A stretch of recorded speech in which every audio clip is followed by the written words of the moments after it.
Hello, it's almost December, so time to sort out your Christmas reads if you haven't done so already. I'm sitting here in front of my book Christmas tree, and I've got 11 books. I think something for everyone. They're all linked to Christmas or at least winter, but I've got quite a range. So first up, I've got The Little Library Christmas by Kate Young. This is the only one that isn't a novel. It's 50 recipes and it's just a really beautifully packaged book with beautiful photography and recipes inside, and would make a really nice gift for the food lover in your life this Christmas. Then I've got All About Us by Tom Ellen, which I've been meaning to read for a while and haven't got round to. It's got so much acclaim from women's fiction writers. It's about a man who is given the chance to live his life again from a certain point, not to kiss one woman and to instead stay with another woman. Ben must make the biggest decision of his life all over again, but this time around will he finally find the courage to follow his heart. Then I've also got the Country Village Christmas Show. This is about a woman, Claire, recently divorced, goes back to live with her mum and ends up running the village Christmas show. It sounds, and it's got some romance and sounds really heartwarming and just an ideal Christmas read.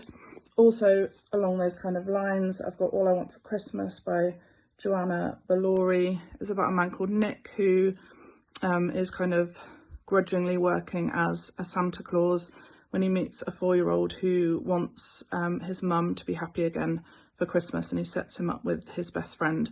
But as he gets to know her and the son, Alfie, he realises that perhaps he was too hasty and he should have set her up with him. Sounds really great. Millie Johnson. This looks like a Christmas classic. I Wish It Could Be Christmas Every Day. It's about 6 people getting stuck in, I think, a pub, yeah.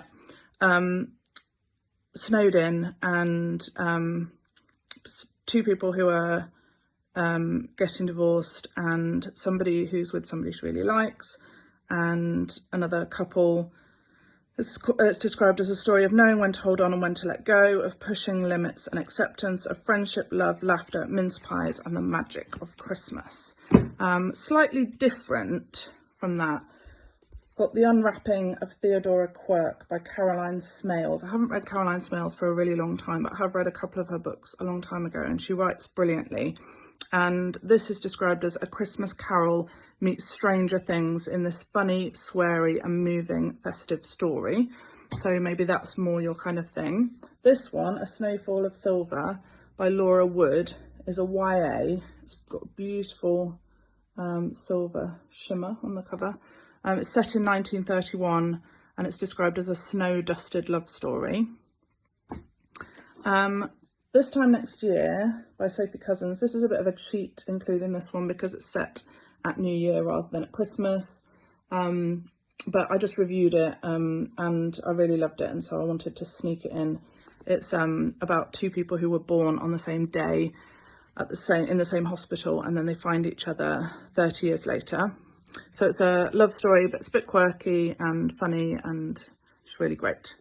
This one, The Hidden Hours by Sarah Foster, I talked about a little bit on my last video with Suki. It's set in the aftermath of an office Christmas party when somebody's been found dead in the Thames on a frosty winter's morning.